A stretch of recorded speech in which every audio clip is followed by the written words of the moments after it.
بسم اللہ الرحمن الرحیم الصلاة والسلام علیک یا رسول اللہ وعلی آلک واصحابک یا حبیب اللہ۔ میں نے پروگرام کی ابتدا خود کی ہے، جو محمد زین قادری صاحب بیمار ہیں، تشریف نہیں لا رہے۔ عبدالرافع صاحب ابھی پہنچے ہیں اور یہاں سے آگے وہی اس پروگرام کو شروع کریں گے۔ میں نے وقت کو بچانے کے لیے، کیونکہ لوگ ٹائم پر دیکھتے ہوں گے، اس لیے ابتدا کر دی۔ عبدالرافع صاحب پہنچ چکے ہیں، اب وہ پروگرام کو اپنے طور پر آگے بڑھائیں گے۔ ناظرین و سامعین، السلام علیکم ورحمۃ اللہ وبرکاتہ۔ ایک مرتبہ پھر پیش خدمت ہے سوال و جواب کی نشست بعنوان ہم اور آپ علامہ اوکاڑوی کے ساتھ، کہ جس میں آپ جان سکیں گے اپنے شرعی مسائل کے بارے میں رہنمائی حضرت علامہ ڈاکٹر کوکم نورانی اوکاڑوی صاحب سے۔ پروگرام کا سٹارٹ وہ کر ہی چکے ہیں باقاعدہ، تو ہم اپنے سوالات جو پورے ہفتے میں ہمیں موصول ہوئے ہم اس سے آغاز کرتے ہیں، مگر اس سے پہلے ایک بات کی وضاحت میں یہاں کر دوں کہ آپ اگر اس سلسلے میں اپنے سوالات شامل کرنا چاہتے ہیں تو جو ابھی لائیو اسٹریم چل رہی ہے اس کے نیچے کامنٹ کے ذریعے بھی اپنا سوال شامل کر سکتے ہیں، اور ساتھ ہی ساتھ جو ہے وہ ہمیں پیج ان باکس کے اندر بھی اپنے سوالات بھیج سکتے ہیں، اور ریگولر بیسس کے اوپر جو نمبر چل رہا ہوتا ہے واٹس ایپ کا محمد زین صاحب کا، اگر آپ چاہیں تو آپ اپنے سوالات ان کو بھی بھیج سکتے ہیں، اور پھر وہ ان کے پاس سے جو ہے وہ مجھے فارورڈ ہو کے موصول ہو جائے گا انشاءاللہ۔ آج کا پہلا سوال مہنور صادق صاحبہ کا، کہ کیا دلائل الخیرات شریف کی تفسیر جلالی ہے اور کیا تاثیر جلالی ہے، اور کیا اسے پڑھنے سے پہلے اجازت لینی چاہیے؟ بسم اللہ والحمد للہ والصلاة والسلام علی رسول اللہ۔ یہ حضرت امام جزولی کا مرتب کیا ہوا مجموعہ درود و سلام پر مبنی، جس کا نام دلائل الخیرات۔ یہ کتنی صدیاں ہو گئیں، لوگوں کا معمول ہے، محبت والے شوق سے پڑھتے ہیں۔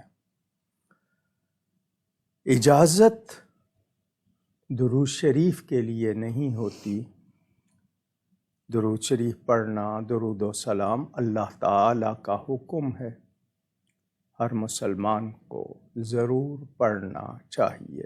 جتنا زیادہ پڑھیں گے اتنی ہی برکات بھی زیادہ ہوں گی، مگر معمول کا پابند ہونے کے لیے، طریقہ سمجھنے کے لیے اجازت لی جاتی ہے۔ اجازت لینے میں برکت بڑھ جاتی ہے۔ تاثیر کے حوالے سے چونکہ لوگوں کے مزاج ہوتے ہیں، بہرحال جو کوئی محبت سے، پابندی سے پڑھنا چاہے تو شیخ الدلائل جو بھی اس کے مجاز ہوں، جن کو اجازت دینے کی خود اجازت ملی ہو، وہ اجازت دے سکتے ہیں۔ ان سے اجازت لیں گے تو وہ آپ کو ایسا طریقہ اس کا صحیح بتا دیں گے کہ آپ کے لیے جلالی جمالی کا مسئلہ نہیں رہے گا۔ تو باقی یہ کہ اگر آپ کوئی اور درود شریف پڑھتے ہیں، پڑھتے رہیں، اس کو پڑھنا ہے تو اجازت بہتر ہوگی۔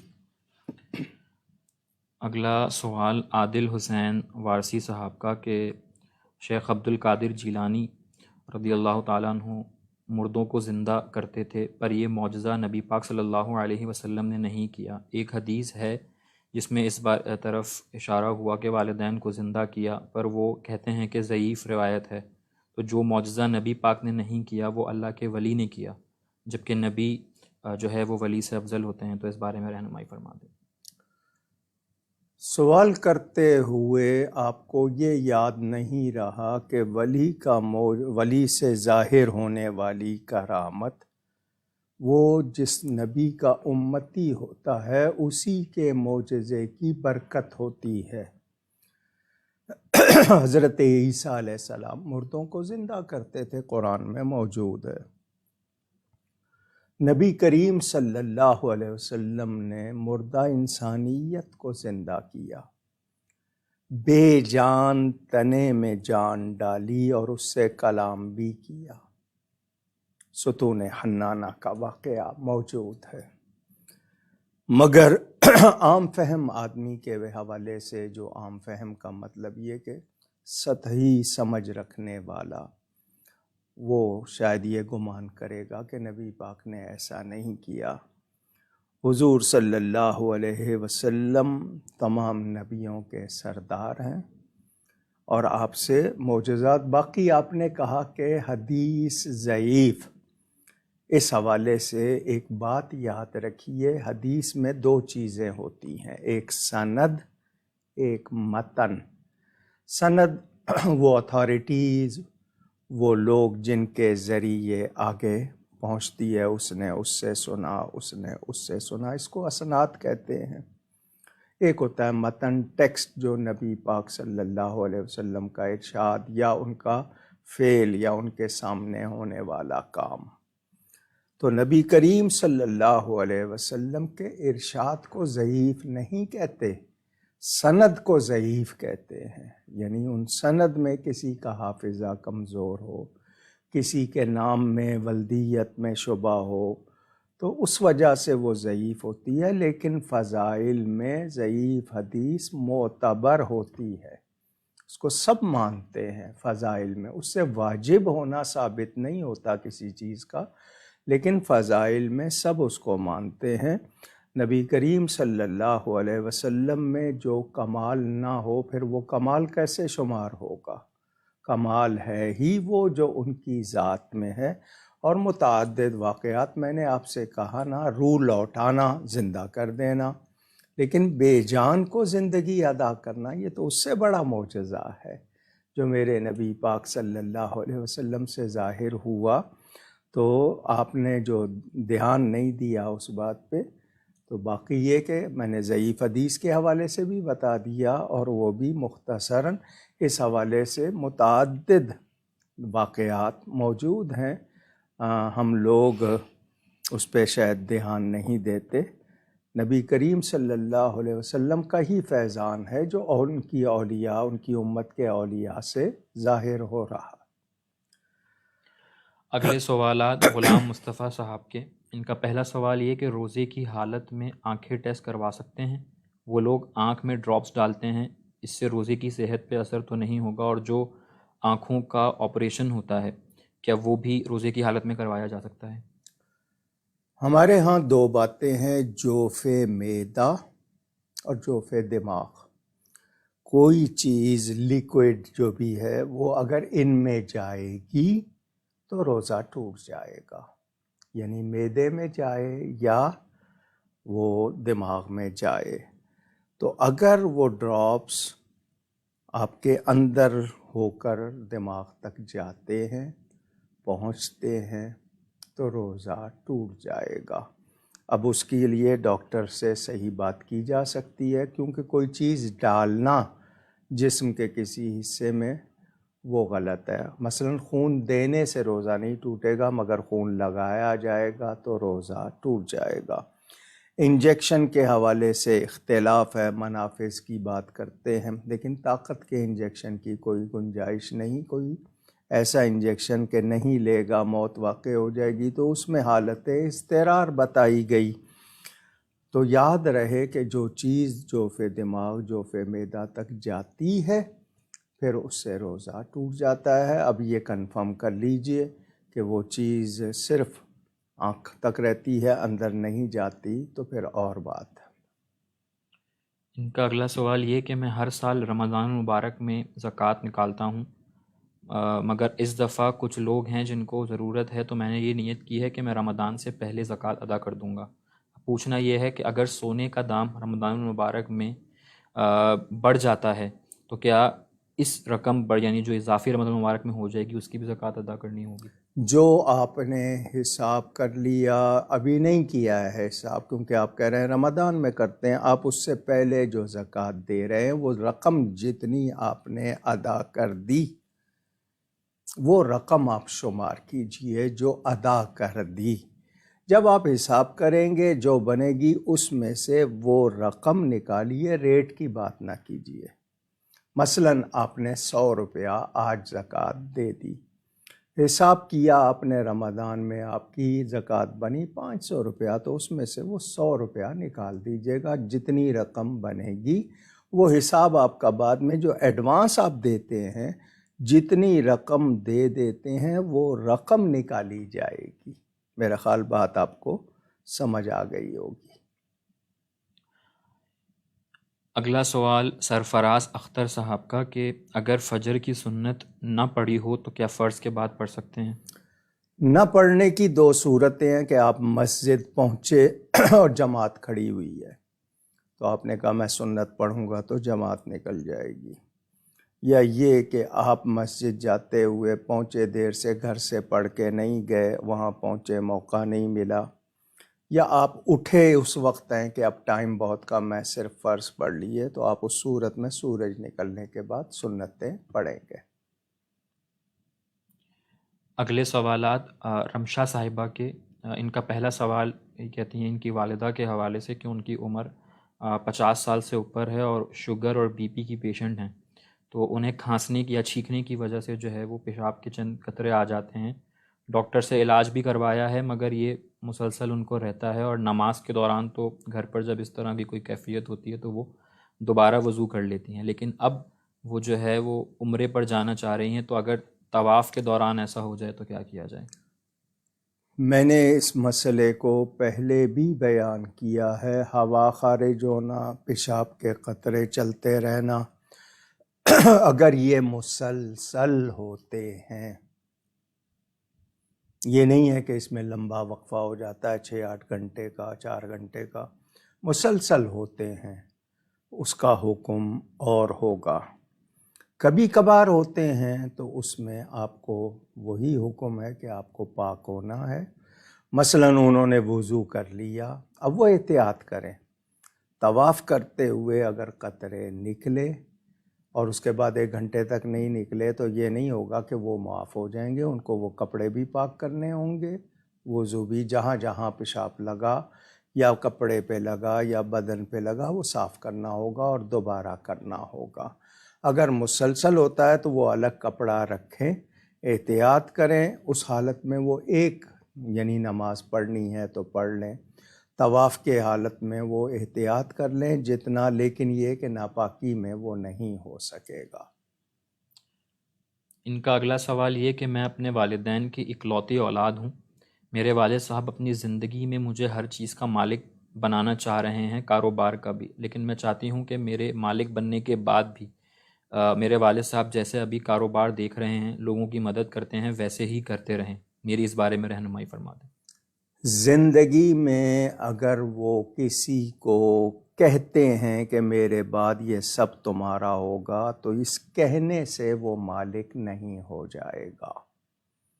ملکیت کے لیے قبضہ ضروری ہے کہ اس کو مالک بنا کر پوزیشن قبضہ دے دیا جائے،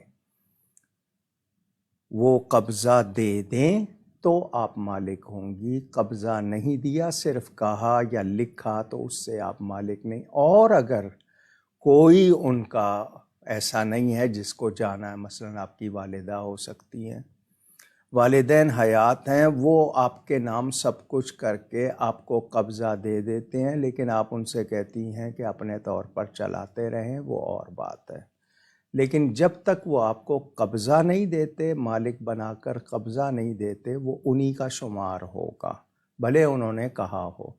ہبہ کرنا جب تک یعنی مالک نہ بنایا جائے وہ نہیں ہوتا، تو وہ اگر آپ کو مالک بنا رہے ہیں تو مالک بنا کر قبضہ دے دیں، اس کے بعد آپ ان کو اجازت دیتی ہیں کہ نہیں جی میں آپ کو اختیار دیتی ہوں کہ آپ اسی طرح اپنا سلسلہ جاری رکھیں، تو بات ہو۔ اگلا سوال مستقیم قریشی صاحب کا کہ اسلام میں مروجہ قوالی کی کیا شرعی حیثیت ہے؟ کئی بار بیان کیا ہے، قوالی جو اس وقت سڑکوں پہ ہو رہی ہے یا پروگراموں میں ہو رہی ہے، یہ قوالی ہمارے ہاں نہیں ہے۔ قوال بھی اور سامعین بھی دونوں واقف ہوں کون سا کلام پڑھ رہے ہیں، کس طرح پڑھ رہے ہیں، سننے والے سنانے والے باادب ہیں، اس صورت میں گنجائش ہے، ورنہ یہ جو باجے گاجے کی اور یہ بے وضو اور طرح طرح کے کلام، اس قوالی کا اسلام سے کوئی تعلق نہیں ہے۔ اگلے سوالات محمد عدنان صاحب کے، ان کا پہلا سوال یہ کہ ایک مشہور فرمان مصطفیٰ صلی اللہ علیہ وسلم، جس شخص نے سوتے ہوئے میری زیارت کی عنقریب جاگتے ہوئے بھی مجھے دیکھے گا۔ ہم بہت سارے لوگوں کے متعلق سنتے ہیں کہ انہیں خواب میں حضور صلی اللہ علیہ وسلم کی زیارت ہوئی ہے، لیکن بعد میں انہیں جاگتے ہوئے بھی دیدار ہوا ہو، ایسا نہیں سنا، یعنی جاگتے ہوئے دیدار نصیب ہونے کے واقعات کم سننے میں آتے ہیں۔ وہ اس حوالے سے جو ہے وہ وضاحت فرما دیجیے۔ جی حدیث شریف بالکل ہے، من رآنی فی المنام فسیرانی فی الیقظہ، جس نے مجھے خواب میں دیکھا وہ مجھے جاگتے ہوئے بھی دیکھے گا۔ یہ زیارت زیادہ تر آخری وقت ہوتی ہے، جب نزع کا عالم ہوتا ہے یا آخری وقت ہوتا ہے، اس وقت ہوتی ہے تاکہ ایمان محفوظ رہے۔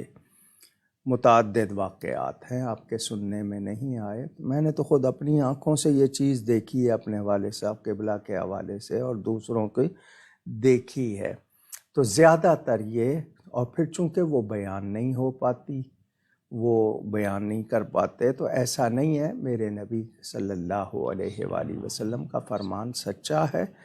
اب یہ کہ وہ بیان نہیں ہوئی یا اس کے نہیں آئے تو اس کا یہ مطلب نہیں ہے کہ حدیث شریف کے بارے میں ہم شبہ کریں۔ زیارت اگر واقعی ہوئی، اب یہ کہ میں نے کئی مرتبہ کہا ہے، جس کسی کو زیارت ہو خواب ہی میں کنفرم ہونا چاہیے یقینی طور پر کہ وہ حضور صلی اللہ علیہ وآلہ وسلم ہیں، یہ خواب میں یقین ہو جانا چاہیے، کوئی بیان ہو جائے وہ خود بتا دیں، ظاہر ہو جائے۔ کسی بزرگ کو دیکھ کر گمان کر لینا کہ یہ رسول پاک صلی اللہ علیہ وآلہ وسلم، یہ اور بات ہوگی۔ اصل جو زیارت ہوگی اس میں خواب میں ہی یہ یقین ہو جائے گا کہ کس کی زیارت کر رہے ہیں۔ تو باقی وہ فرمان سچا ہے اور میں نے وہ اس کا بتا بھی دیا۔ ان کا اگلا سوال یہ کہ بعض جگہوں پر بیکری والے سال کے شروع میں اپنی دکان کے نام سے مٹھائی والی ٹوکریاں بنوا کر رکھ لیتے ہیں، اس کے علاوہ بیکری کی آئٹمز اور دودھ دہی دینے کے لیے بھی سادہ شاپرز بڑی تعداد میں خرید کر سٹاک کر لیتے ہیں، پھر آہستہ آہستہ استعمال کرتے ہیں۔ تو سوال یہ ہے کہ ان شاپنگ بیگز اور مٹھائی والی ٹوکریوں کی مالیت کو بھی زکوٰۃ کے نصاب میں شامل کریں گے؟ جو بھی سامان تجارت ہے جس سے آپ تجارت کرتے ہیں، وہ چیز سامان تجارت میں داخل ہے تو آپ کا وہ سامان ہے، آپ نے رکھا ہے، آپ اس کو بیچ کے پیسے بھی لے سکتے ہیں، آپ نے اس پہ پیسے لگائے ہیں، وہ سامان تجارت جو بھی شمار ہوگا، جو سامان تجارت ہے وہ انکلوڈ ہوگا، یعنی وہ شامل کیا جائے گا۔ ان کا اگلا سوال یہ کہ درود پاک سے متعلق ایک روایت بیان کی جاتی ہے کہ نبی کریم صلی اللہ علیہ وسلم نے فرمایا، جو شخص کسی کتاب میں میرا نام لکھتے وقت درود پاک بھی لکھے تو فرشتے اس وقت تک اس لکھنے والے کے لیے استغفار کرتے رہیں گے جب تک میرا نام اس کتاب میں رہے گا۔ کیا ایسی کوئی روایت ہے؟ ملتی ہے، بلکہ کسی نے نہیں لکھا یا پورا نہیں لکھا، کچھ لوگ سوات کا نشان بنا دیتے ہیں، کچھ سلام لکھتے ہیں، معاذ اللہ یہ لکھنا جائز نہیں ہے، کنجوسی نہیں کرنی چاہیے، پورا درود شریف لکھے، اگر وہاں نہیں لکھتا تو نشان لگا کے حاشیے میں پورا درود لکھ دے تو مراد ہوگا کہ یہاں یہاں درود ہوگا، لیکن پورا لکھے، کنجوسی کیوں کرتا ہے، باقی ساری باتیں لکھتا ہے تو درود شریف کیوں نہیں لکھتا؟ تو درود شریف لکھنا چاہیے، جب تک وہ رہے گا لوگ بھی پڑھیں گے، اس کو لکھنے والے کو بھی لکھوانے والے کو بھی ثواب ہوگا۔ اگلا سوال فروا انصاری صاحبہ کا کہ جنت المالا درست تلفظ ہے یا جنت المعالی؟ جی جنت المعلا بھی کچھ کہتے تھے لیکن جنت المعلا ہی صحیح ہے۔ اگلا سوال اسرار علی صاحب کا کہ جانوروں کا مختلف زبانوں کی معرفت ہوتی ہے، جیسے کہ حضرت سفینہ والے واقعے میں ہم سنتے ہیں کہ شیر نے ان کی بات کو جو ہے وہ سمجھ لیا تھا۔ یہ اللہ تعالیٰ کی طرف سے ہوتا ہے، اللہ تعالیٰ کی طرف سے ہوتا ہے۔ جانوروں کو ان کی اپنی اپنی زبان ہوتی ہے، اس چیز کی فہم ہو جانا یہ رب تعالیٰ کی طرف سے ہے۔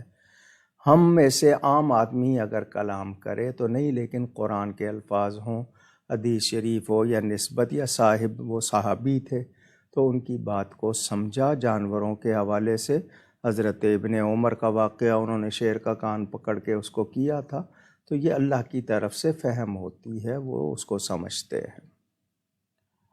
اگلا سوال اکبر حسین صاحب کا، قرآن میں ایک جگہ یہ فرمایا گیا ہے کہ انسان کو مٹی سے پیدا کیا گیا، اور ایک جگہ یہ کہ نطفے سے پیدا کیا گیا، رہنمائی فرما دیجیے۔ نطفہ کس چیز سے بنتا ہے؟ یہ ساری تفصیل اگر یہ کہ نطفہ اس کا جو بنا ہے وہ کس چیز سے؟ انسان تو مٹی سے بنا ہے نا۔ اب وہ غذائیں جس سے نطفہ تیار ہوا وہ کہاں سے آئی ہے؟ مٹی سے ہی آئی ہے، تو اصل مٹی ہی ہے۔ اللہ تعالیٰ نے مٹی منگوائی تھی دست قدرت، تو انسان کا جو نطفہ بنتا ہے وہ بھی اسی اوریجن وہی ہے۔ اگلا سوال جنید آفریدی صاحب کا، ادب و احترام کے ساتھ فقط سمجھنے کی غرض سے عرض کر رہا ہوں کہ حدیث شریف کے مطابق مدینہ منورہ میں فرشتے حفاظت کر رہے ہیں، تو پھر 2016 میں جو حملہ ہوا اس بارے میں رہنمائی فرما دیجیے۔ جی باہر سے کوئی آفت، کوئی موذی بیماری وغیرہ نہیں آئے گی۔ وہ جو حملہ مدینہ منورہ میں رہنے والا شخص کسی دوسرے کو اگر قتل کر دے، مکہ مکرمہ میں قتل کر دے، تو اس کا یہ مطلب نہیں ہے کہ آفت آئی ہے، یہ اس شخص کا فعل ہے انفرادی۔ اجتماعی طور پر تو کوئی ایسا نہیں ہوا۔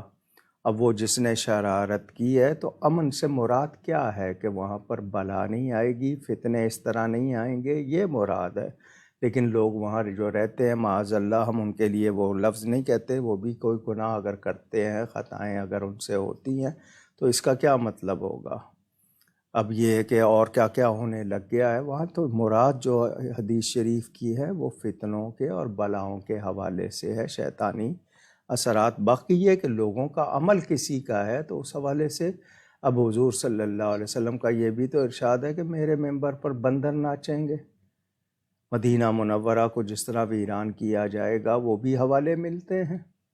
تو یہ لوگوں کا عمل ہوگا، لیکن وہاں پر اس ارشاد کے مطابق اس طرح بلائیں اور وہ چیزیں نہیں آئیں گی، دجال داخل نہیں ہو سکے گا۔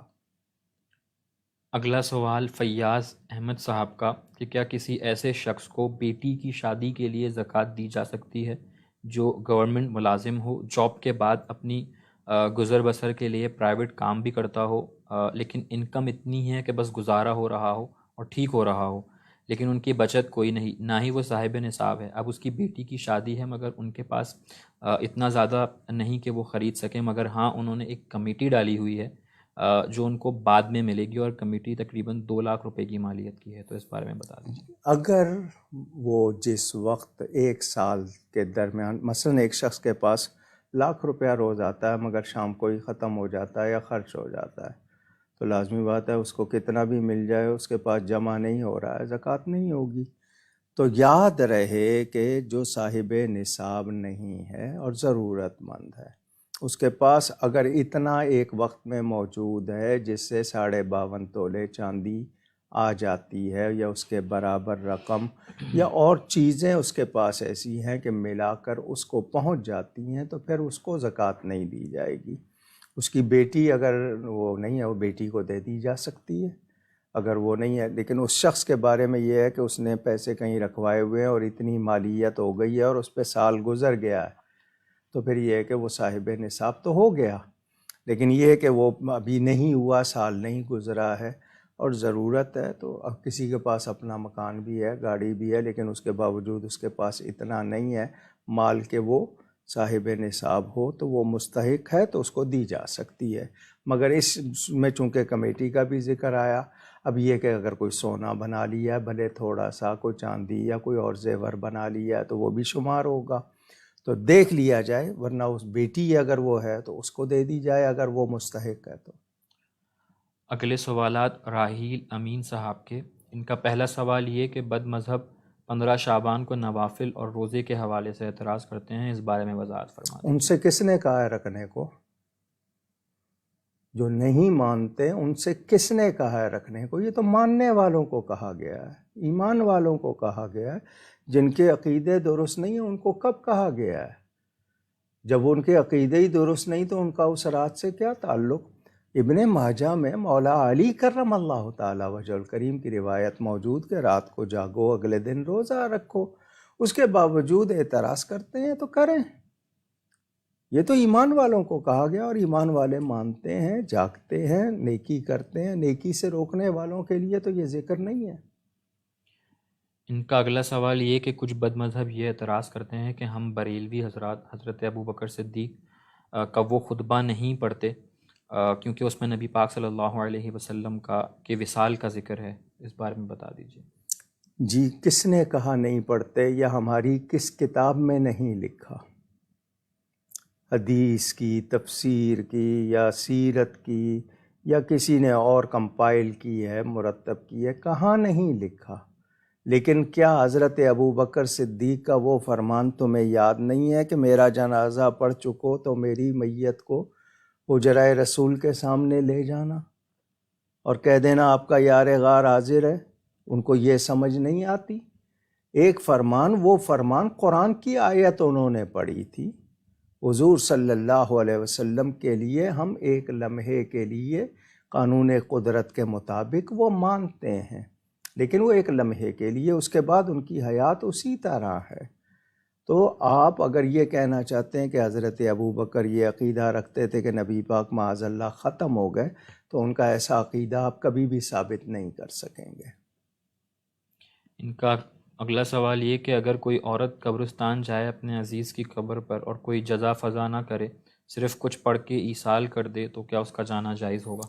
کتنی مرتبہ جواب دیا ہے کہ عورت اگر کبھی کبھار، یہ نہیں ہے کہ مسلسل، کبھی کبھار با پردہ محرم کے ساتھ جائے، وہاں غیر شرعی کام نہ کرے، باپ کی، بھائی کی، شوہر کی، بیٹے کی قبر پہ جانا چاہتی ہے، جا سکتی ہے. پردے میں جائے گی، محرم کے ساتھ جائے گی، کوئی غیر شرعی حرکت نہیں. کبھی کبھار، یہ نہیں ہوگا کہ جناب وہ روز جا رہی ہے. خواتین کا حضرت سیدات النساء اہل الجنہ، وہ جن کو خاتون جنت کہیں، شہزادی کونین، ہر جمعے اپنے چچا کے مزار پہ جاتی تھی. روایتیں موجود ہیں، اور میں نے اس حوالے سے اپنی کتاب قبر کے احکام اور آداب میں مسئلہ لکھ دیا ہے، لیکن وہ شرائط کے ساتھ ہے، کھلے عام نہیں ہے، اور یہ نہیں ہے کہ روز کرے، کبھی کبھار. اگلا سوال علینا طارق صاحبہ کا کہ ذوق نعت اور شوق نعت میں کیا فرق ہے، اور دونوں میں سے ہمیں کسے اختیار کرنا چاہیے؟ ذوق ہمارے ہاں لفظ مذاق تمسخر کے حوالے سے اردو میں بولا جاتا ہے، کیوں مذاق کر رہے ہو، جبکہ مذاق کے معنی کسی کے اچھے مزاج کے ہوتے ہیں کہ اس کا مذاق کیسا ہے، یہ کیسی چیز پسند کرتا ہے. وہاں پر غالباً مکہ مکرمہ میں ایک کیفے ہے، یعنی جس کھانا وغیرہ ملتا ہے وہاں، اس کا نام ہی انہوں نے کیفے مذاق رکھا ہے. اردو میں مذاق کے معنی کسی پہ ہنسنے کے، یا وہ ہم لے لیتے ہیں. ذوق اور شوق، شوق کہتے ہیں آپ کے کسی چیز کے چاہنے کو، کسی چیز، ذوق ہوتا ہے کس چیز سے آپ خوش ہوتے ہیں. یا تو ہمیں نعت شریف کا ذوق اس لحاظ سے کہ اس میں ہمیں لذت آنی چاہیے. شوق یہ کہ اس کے لیے ہمارے اندر یہ ہونا چاہیے کہ مجھے یہ کرنا ہے. تو یہ دونوں چیزیں اس کے لیے ہیں، لیکن ادب کے، محبت کے ساتھ ذوق بھی ہو، شوق بھی ہو. اگلا سوال محمد عارف قادری صاحب کا، یہ بار بار کاپی کر کے ریپیٹ میں بھیج رہے ہیں. یہ کہہ رہے ہیں کہ میں معلم ہوں جامعہ امجدیہ رضویہ کا اعظم گڑھ میں آپ سے دلائل الخیرات شریف کی اجازت لینا چاہتا ہوں، مجھے عنایت فرما دیں. فون پر یا اس طرح پروگرام میں اجازت لے رہے ہیں، میں آپ سے واقف نہیں ہوں. اگر آپ 5 وقتہ نماز ادا کرتے ہیں اور شریعت و سنت کے آپ اپنے طور پر جہاں تک ہو سکے پابند ہیں، صحیح العقیدہ ہیں، تو میں آپ کو اجازت دیتا ہوں. اگلا سوال مظفر صابر صاحب کا. کتاب شفا شریف جس گھر میں رکھی جائے اس گھر سے بلائیں اور وبائیں دور ہوتی ہیں، اس بارے میں کتنی حقیقت ہے؟ جی، قرآن شریف سے بڑھ کر کون سی کتاب ہے؟ بے شک. اگر میں پوچھوں اللہ کا کلام، ہم اس کو بہت اچھے کپڑے میں لپیٹ کے رکھ دیتے ہیں، مگر یہ کہ ہم اپنی حرکتوں سے باز نہیں آتے. تو جو ہمارے بلائیں آتی ہیں وہ ہماری حرکتوں کی وجہ سے آتی ہیں، ہمارے اعمال کی وجہ سے. قرآن کریم کی برکت میں کوئی شبہ ہے؟ اللہ کا کلام ہے، اور شفا شریف نبی پاک صلی اللہ علیہ وسلم کے حوالے سے بڑی پیاری کتاب ہے، پسندیدہ کتاب، مقبول کتاب ہے. ضرور تعویذ بھی آپ لگا لیں، کوئی اچھا کلام کا لکھا ہوا، ساری چیزیں برکت والی ہیں. مگر میں اپنے اعمال کو بھی تو دیکھوں. میں جھوٹ بول رہا ہوں، گالی دے رہا ہوں، غیبت کر رہا ہوں، میں جناب تارک الصلاۃ معاذ اللہ، یعنی نماز کی پرواہ نہیں کر رہا، دوسری چیزیں حلال حرام یہ وہ نہیں دیکھ رہا ہوں. تو پھر میں کہوں کہ نہیں جی میں نے تو تعویذ بھی رکھا، میں نے تو کلمہ بھی لکھ کے لگایا، آیت الکرسی بھی لگائی، پھر بھی یہ ہو رہا ہے، تو مجھے خود بھی تو درست ہونا ہے. اگلا سوال فیاض خان صاحب کا کہ نعت خواں بعض اوقات جو اس طرح کے کلام پڑھتے ہیں جس میں ذکر ہوتا ہے کہ جی بھر کے گنبد خضرا کو دیکھنے کی تمنا کا اظہار ہے، تو اس طرح کی تمنا کرنا کیا درست ہے؟ کوئی حرج نہیں ہے، لیکن وہ کیفیت ہو، صرف کلام نہ پڑھیں لوگوں کو سنا کے پیسے لینے کے لیے نہ ہو. اپنا حال بھی ہونا چاہیے، حالی ہوں قالی نہ ہوں، یعنی صرف زبان سے تو کہہ رہے ہیں، اپنے حال پر اس کا کچھ نہیں. واقعی ایسی کیفیت ہو کہ ہمارے لیے نبی پاک صلی اللہ علیہ وسلم کے روضہ شریف کا دیدار جو ہے کہ میری آنکھیں اس کو دیکھتی رہیں، یہ بہت اچھی تمنا ہے. مگر صرف زبان سے لفظی طور پر نہ ہو، حال بھی ہو، اس کا اثر اندر بھی ہو.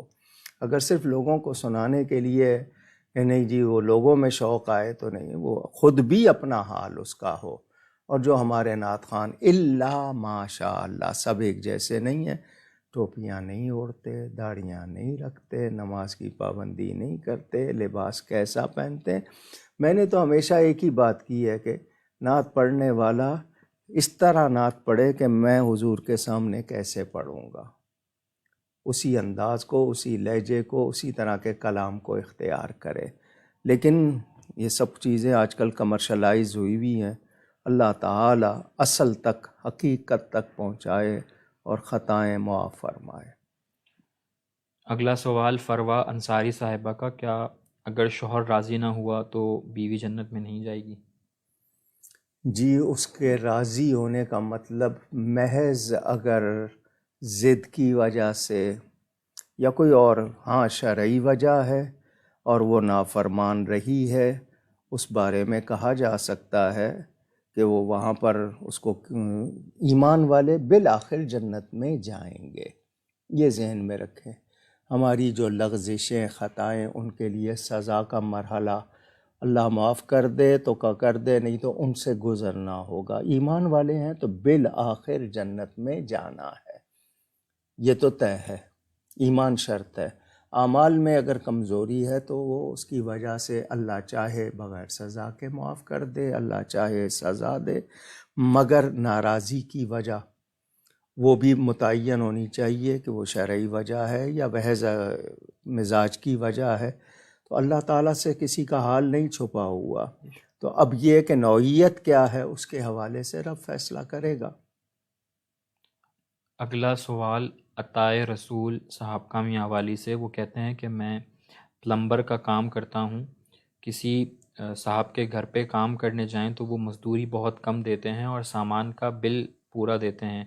تو کیا ایسی صورت کے اندر میں سامان کا بل زیادہ بنوا سکتا ہوں؟ کیا یہ پیسہ میرے لیے حلال ہوگا یا حرام؟ دھوکہ ہوگا. دھوکے سے جو کمائی ہوگی وہ غلط ہوگی. آپ اگر مزدوری کم دیتے ہیں آپ انکار کر دیں. آپ کو لگتا ہے کہ آپ کو مزدوری نہیں دے رہے تو آپ زبردستی کیوں کر رہے ہیں؟ لیکن یہ کہ آپ کام بھی کرنا چاہتے ہیں اور پھر اس کے ساتھ اس طرح کریں گے تو وہ بہرحال دھوکہ ہوگا. دھوکے کی میں کس طرح وہ کہوں گا، ظلم کر رہے ہوں تب کی بات ہے، لیکن وہ دیتے ہیں. اب کم دیتے ہیں تو آپ ان کو کہیں کہ جی اتنی بنتی ہے، اس پہ ان کو راضی کریں. میں یہاں پر ایک بات بتاتا چلوں کہ آپ نے اگر اپنے سوالات اس نشست میں شامل کروانے ہیں تو آپ کامنٹ سیکشن میں اپنے سوالات بھیج کر شامل کروا سکتے ہیں، اور ساتھ ہی ساتھ یہاں پر جو بھی سوالات آئیں گے وہ ڈائریکٹ علامہ صاحب تک پہنچائے جائیں گے اور وہی ان کا جواب دیں گے. اگر کوئی بھی ایسا کامنٹ کی صورت میں اگر آپ کو کوئی جواب دے رہا ہے تو اس کا ہماری ٹیم سے کوئی تعلق نہیں، اور وہ اپنے جواب کا جو ہے وہ خود ذمہ دار ہوگا. اگلا سوال تنزیلہ فاروقی صاحبہ کا کہ کسی مسلمان کے لیے ذلیل کا لفظ کہنے والے پر کیا شرعی حکم لگے گا؟ کیوں کہا ہے؟ وجہ پتہ معلوم ہو. خام خواہ کسی کے لیے ایسے لقب لفظ ذلیل بعض صورتوں میں کہ کام ذلت والا کیا ہے تو کسی نے کہہ دیا. اب کس نوعیت کی بات ہوئی ہے، کیوں ہوئی ہے، مناسب نہیں تو ہم کہیں گے یہی کہ بھی اس طرح نہیں کرنا چاہیے. لیکن کوئی ایسی بات ہوئی اور اس کے کسی طرح اس کا جواز بھی بن جائے تب بھی دل آزاری ہوتی ہے. تو لیکن بعض صورتوں میں کہا جا سکتا ہے کہ ایک آدمی گستاخی کر رہا ہے، بے ادبی کر رہا ہے، تو اس حوالے سے کہا بھی جا سکتا ہے، لیکن احتیاط ہی اچھی چیز ہے. اگلا سوال محمد عدنان صاحب کا کہ عبادات اور معاملات میں استعمال ہونے والے لفظ فاسد اور باطل کے درمیان کیا فرق ہے؟ میں نہیں سمجھا. انہوں نے یہی سوال بھیجا ہے کہ عبادات اور معاملات میں استعمال ہونے والے لفظ فاسد اور باطل کے درمیان کیا فاسد فرق ہے؟ خراب کو کہتے ہیں، باطل بالکل غلط کو کہتے ہیں. فاسد جو خراب کر دے، اگر صرف اتنا معنی ہے. فاسد کا مطلب خرابی اور باطل کا مطلب جو حق سے ہٹا ہوا ہو، یعنی حق کے ضد میں کہتے ہیں باطل اس کو. تو وہ دونوں معنی. اب آپ نے جو نوعیت پوچھی ہے، ایک لفظ یا ایک حرکت کسی چیز کو خراب کرتی ہے تو اس کو فاسد، جیسے فاسد تعویل کہ ایسی بات کہنا جو درست نہیں ہے، اور ایک ہوتا ہے غلط بات کرنا تو وہ باطل کہلاتا ہے. جو حق سے ہٹی ہوئی ہو بات اس کو باطل کہتے ہیں. وہ جو پہلا آپ نے سوال کیا تھا، میں اصل میں اس کے دھیان میں تھا. میں کسی سے ضد نہیں رکھتا، لیکن آپ کے جو پچھلے وزیر اعظم تھے انہوں نے میرے نبی پاک صلی اللہ علیہ وسلم کے لیے یہ لفظ ذلیل معاذ اللہ کہا تھا کہ وہ ذلیل ہوئے معاذ اللہ، اور آج تک ان کی توبہ نہیں آئی اس کے بارے میں. آپ تو ایک مسلمان کے لیے کہہ رہے ہیں، دوسرے شخص کے لیے. اس نے نبی کے لیے معاذ اللہ وہ لفظ کہے تھے، معاذ اللہ. جی. اگلا سوال فروا انصاری صاحبہ کا کہ بچوں کو جو ڈبل روٹی دیتے ہیں تو وہ اس کی کناریاں الگ کر کے دینا کیا رزق کے ضائع کرنے کے زمرے میں آئے گا؟ وہ کھائی جاتی ہیں اگر ایسی ہے کہ نہیں کھائی جا سکتی یا اس کا نقصان ہوگا تب تو ہے. آپ بچوں کو ابھی سے ہی سکھا رہے ہیں تو وہ اس طرح کریں گے، یہ درست نہیں ہے. وہ یا تو کسی کے استعمال میں آئے، آپ کسی اور کو کھلا دیں کہ وہ کھا سکتے ہیں، پرندوں کے لیے جانوروں کے لیے رکھ دیں کہ وہ کھا لیں. اگر آپ اس کو ضائع کر کے پھینکتے ہیں پھر غلط ہے.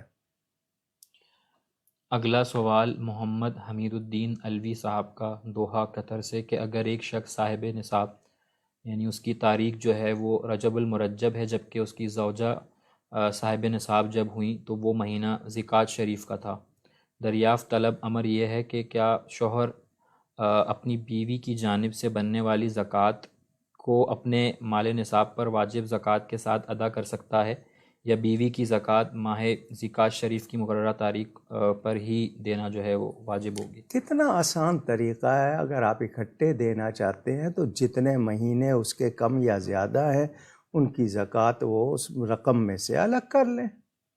ایک مرتبہ اس کو ایکول ڈیٹ پہ لے آئے کہ جی آپ نے ایڈوانس دی ہے یا ویسے کر دیا، حساب بنایا تو سال بھر کا حساب بنایا تو اس کو تقسیم کر کے مہینے بنا لیں.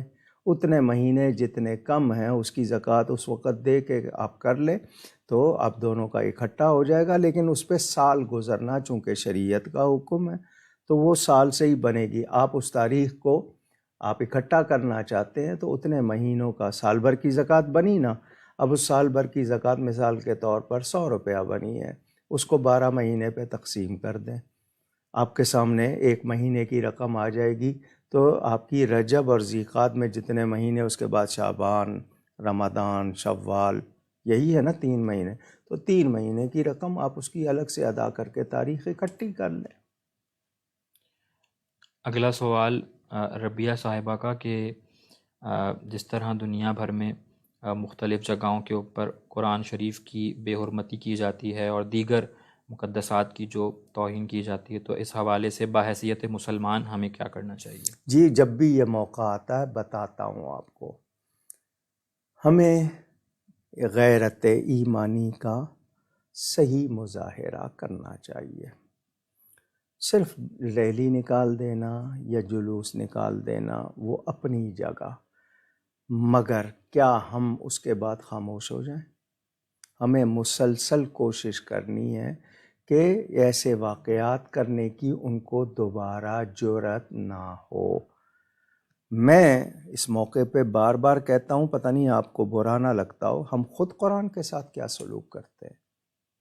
ہمارے بچے، ہم ان کو ادب نہیں سکھاتے، ہم کتنے کچروں میں سے ہمیں نکالے ملتے ہیں، خود ہمارے گھر میں کتنی بے ادبی ہو رہی ہے۔ تو ہم پہلے اس قابل بنیں اور دوسروں کو موقع نہ ملے، ہمیں اس سب کو مل کر اس کے لیے دنیا بھر میں ایفرٹس کرنے چاہیے، یعنی ہمیں اپنے وسائل کو استعمال کر کے آواز لگاتے رہنا چاہیے اپنی حکومتوں کو، دوسروں کو۔ آج کل سوشل میڈیا، آپ مسلسل لکھیں کہ جی قرآن کی حرمت کے لیے، اور یہ ناموس کا جو ہمارے ہاں بلاسفیمی جس کو انگلش میں کہتے ہیں، اس میں اللہ کے لیے، نبیوں کے لیے، قرآن کے لیے، مقدسات کے لیے ہم قانون بنوائیں پوری دنیا میں کہ اس طرح کے واقعات نہ ہوں، جن سے دل آزاری بھی ہوتی ہے، جن سے امن کا بھی مسئلہ بنتا ہے، جن سے اشتعال بھی بڑھتا ہے۔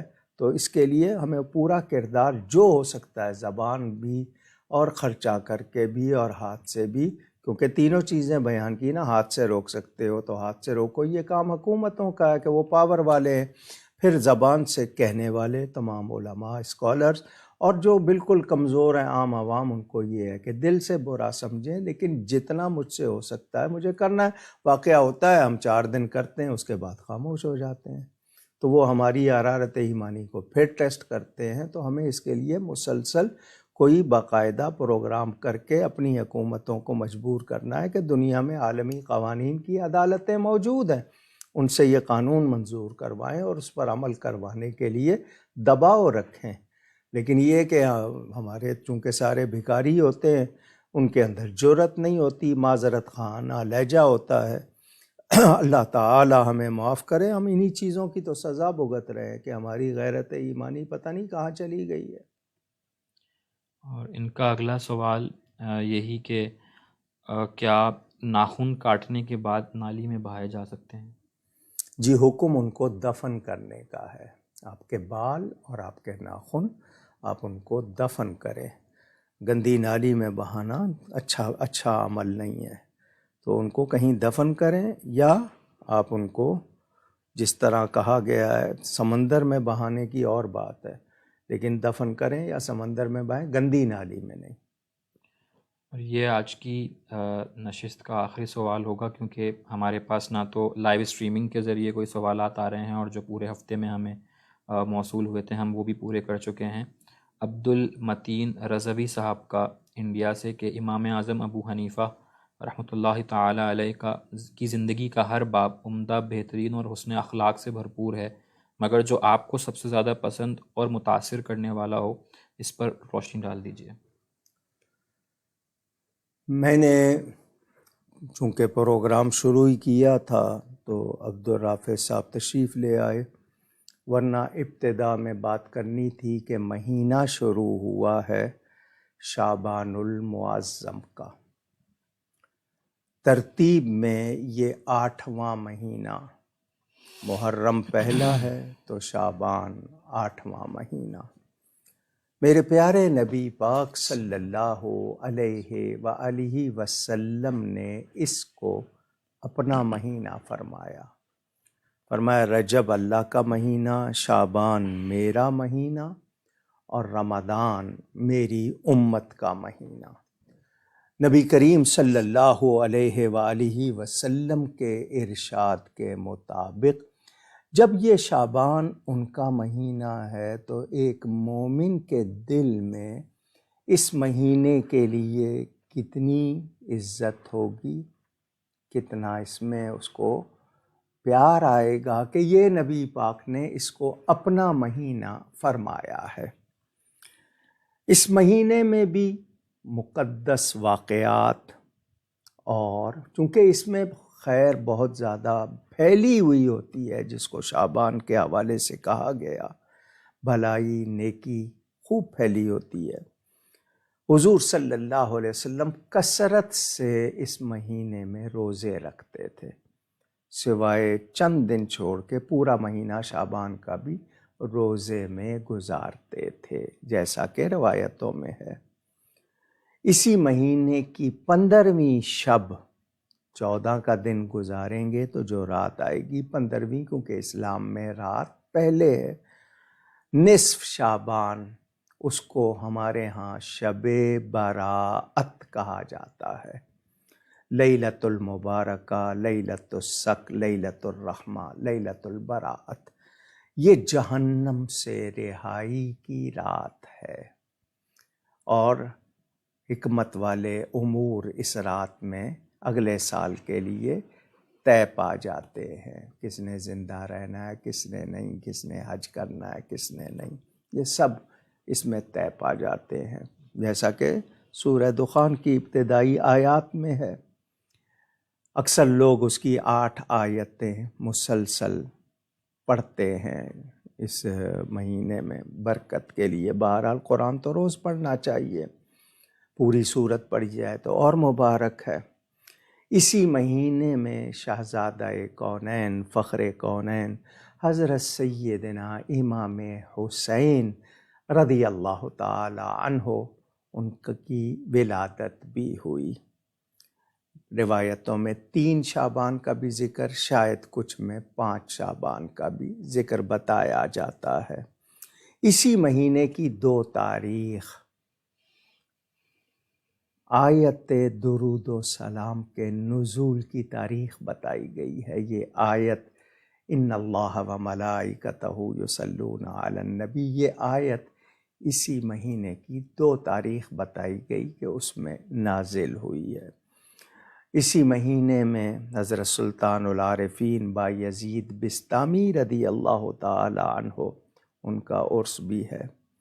اسی مہینے میں حضرت قاسم بن حسن کی ولادت، اور بھی متعدد ہستیوں کا ذکر اور ملتا ہے، لیکن جو سوال کے حوالے سے گفتگو کرنی ہے، امام الائمہ، امام پیشوا کو کہتے ہیں، ائمہ جمع ہو گئی امام کی، تو اماموں کے امام، کاشف الغمہ، اندھیرے دور کرنے والے، اور امام الفقہاء، فقہ سمجھ کو کہتے ہیں، دین کی سمجھ، فقیہ دین کی سمجھ رکھنے والا، یہ امام الفقہاء حضرت سیدنا نعمان بن ثابت کوفی المعروف حضرت امام اعظم ابو حنیفہ رضی اللہ تعالی عنہ، ان کا وصال بھی اسی ماہ میں بتایا گیا۔ بعض نے 2 تاریخ لکھی،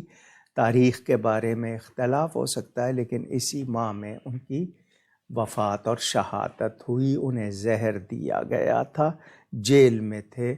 کیوں جیل میں تھے؟ کہ عہدہ قبول نہیں کیا، بادشاہ بنانا چاہتا تھا، چیف جسٹس قاضی القضات، تو انہوں نے عہدہ قبول نہیں کیا، تو بادشاہ نے ناراض ہو کر جیل میں ڈال دیا، تو جیل میں ہی آپ کو زہر دیا گیا اور آپ کی شہادت ہوئی۔ یہ ان کی شہادت کا، ان کے وصال کا بھی مہینہ ہے۔ امام اعظم ابو حنیفہ رضی اللہ تعالیٰ عنہ امت مسلمہ کے محسن ہیں۔ 83,000 پرنسپلز یہ انہوں نے امت کو دیے، ان کی محفل ہوتی تھی، فقہا بیٹھتے تھے، سوال کیا جاتا تھا، سب رائے دیتے تھے، امام صاحب اپنی رائے لکھ کر ایک طرف رکھ دیتے تھے، سب کی بات ہو جاتی، آخر میں آپ اپنی سناتے تو سب دنگ رہ جاتے کہ جو آپ کی رائے ہوتی وہ سب سے بہتر ہوتی۔ وہ 83,000 اصول جو وہ وضع کر گئے قرآن حدیث کے مطابق، وہ امام اعظم، میں اپنے اندازے سے کہہ رہا ہوں، تعداد زیادہ ہے، میں یعنی ہو سکتا ہے کم بتاؤں، 6 کروڑ سے زیادہ ان 83,000 اصول سے اب تک، کیونکہ 150 ہجری میں آپ کا وصال ہوا تو 1440 میں سے 140 آپ 150 نکالیں تو تقریباً 13 صدیاں ہو گئیں۔ آپ اندازہ کریں کہ 6 کروڑ سے زیادہ مسائل ان 83,000 اصولوں سے ہم نے اب تک نکالے۔ آپ مثلا یہ پروگرام میں کر رہا ہوں، آپ سوال کر رہے ہیں، میں جواب دے رہا ہوں، تو یہ جواب میں جو آپ کو آرام سے پہنچا رہا ہوں یا بتائے جاتے ہیں، لوگ بتاتے ہیں، یہ امام صاحب کی محنت، وہ قرآن و حدیث کو سامنے رکھ کر جو کچھ دے گئے، آج ہمارے لیے بتانا آسان ہو گیا۔ وہ نہ کرتے یہ محنت، پتہ نہیں ہم کہاں رل رہے ہوتے۔ تو یہ عام آدمی جو قرآن حدیث سے خود مسئلہ معلوم نہیں کر سکتا صحیح طور پر، اس کے لیے تقلید ضروری ہے، امام کی تقلید کرے۔ تو امام کے ہم لوگ مقلد ہیں، اور امام شافعی، امام مالک، امام احمد بن حنبل، یہ سب کے سب ان کی عظمت کو مانتے ہیں۔ امام اعظم ابو حنیفہ کی اتنی شان والے تھے۔ آپ نے پوچھا ہے کہ مجھے ان کی سب سے زیادہ کس چیز نے متاثر کیا، تو میں ایک جملہ اگر کہنا ہے تو ان کے ادب نے، ان کو نبی پاک صلی اللہ علیہ وآلہ وسلم کا جو ادب تھا، جو محبت تھی، وہ مثالی ہے۔ ان کے قصائد پڑھیے، ان کی سیرت کے واقعات پڑھیے، یعنی نبی پاک صلی اللہ علیہ وسلم اور ان کی نسبتوں سے وہ کتنی محبت رکھتے تھے، اور کتنا ادب۔ مدینہ منورہ میں سواری پہ نہیں بیٹھتے تھے، بیچ گلی میں نہیں چلتے تھے، کنارے دیواروں سے گھسٹتے ہوئے چلتے تھے۔ کوئی سید آتا تھا، اٹھ کے کھڑے ہو جاتے تھے، کتنا ادب کرتے تھے، کتنی محبت رکھتے تھے۔ تو نبی پاک صلی اللہ علیہ وسلم کے روضہ انور پر گئے، جا کر سلام کیا، اے رسولوں کے امام، آپ کو سلام ہو۔ قبر رسول سے جواب آیا، اے مسلمانوں کے امام، تجھ کو بھی سلام ہو۔ ہمارے پاکستان کے روحانی بادشاہ سیدنا داتا گنج بخش علی حجویری رضی اللہ تعالی عنہ لاہور میں آرام فرما ہیں۔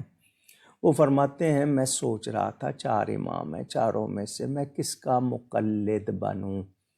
مقلد کا مطلب کسی شخص کو دین کا سچا عالم مان کر، میرے الفاظ پر توجہ دیجیے گا، کسی شخص کو دین کا سچا صحیح عالم مان کر اس سے کوئی فروعی مسئلہ پوچھنا، کیونکہ عقائد میں تقلید نہیں ہوتی، اس میں پیروی ہوتی ہے۔ تقلید کا مطلب سمجھا رہا ہوں، ہم مقلد ہیں، تو کسی شخص کو دین کا سچا پکا صحیح عالم مان کر اس سے کوئی فروعی مسئلہ پوچھنا، جو وہ جواب دے بغیر دلیل کے اس کو ماننا۔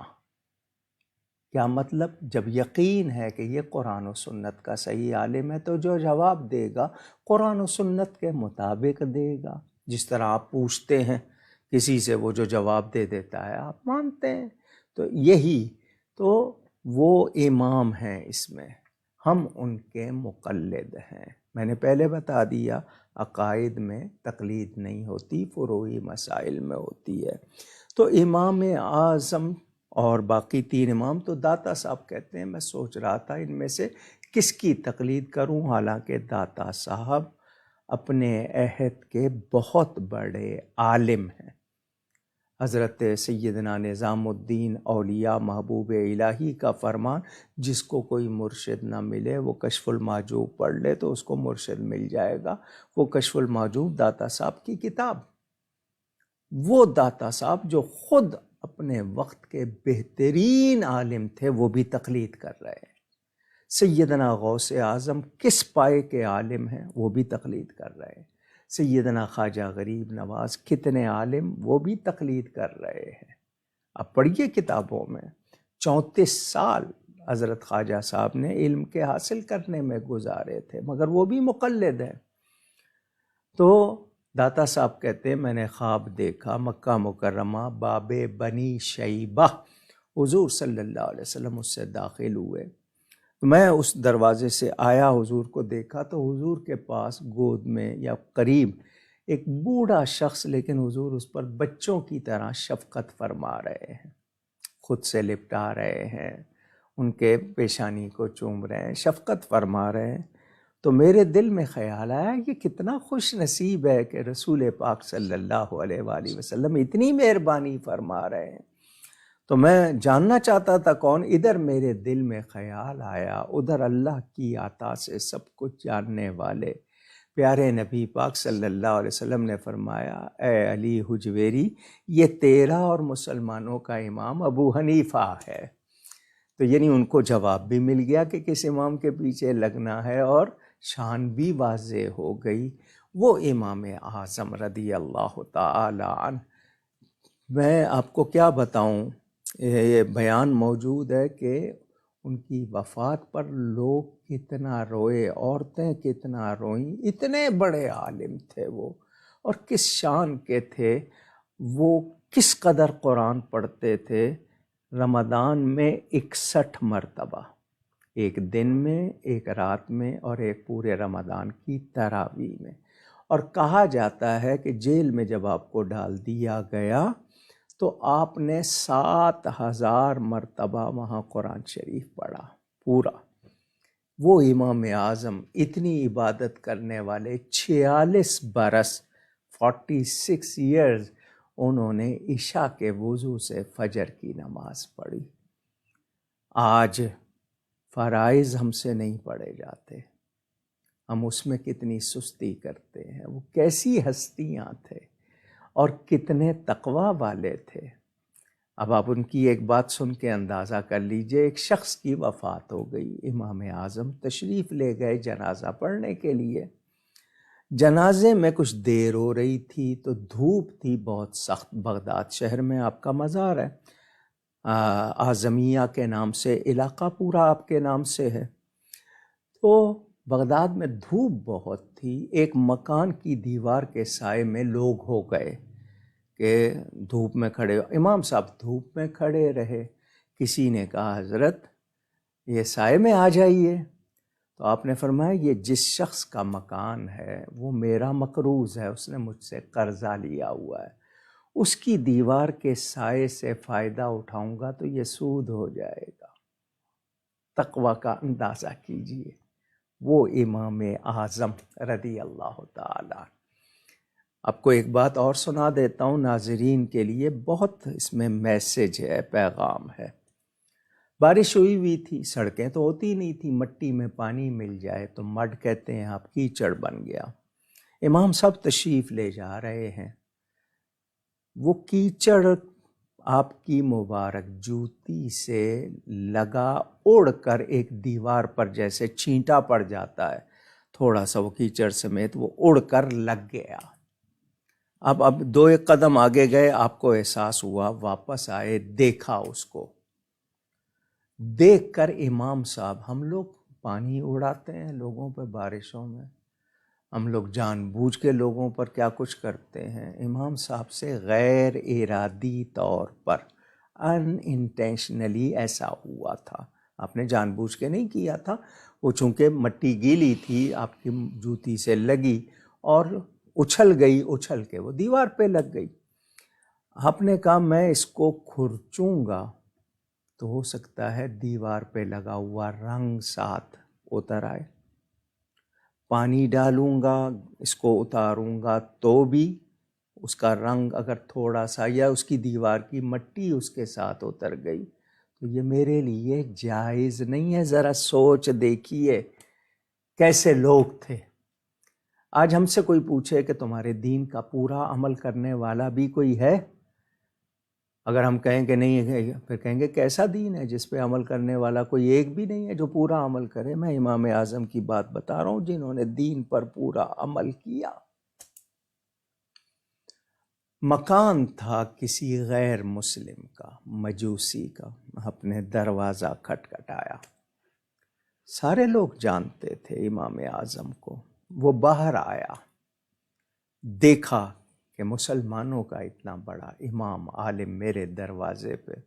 اس کو حیرت بھی ہوئی، کیا بات ہے، آپ کیسے تشریف لائے؟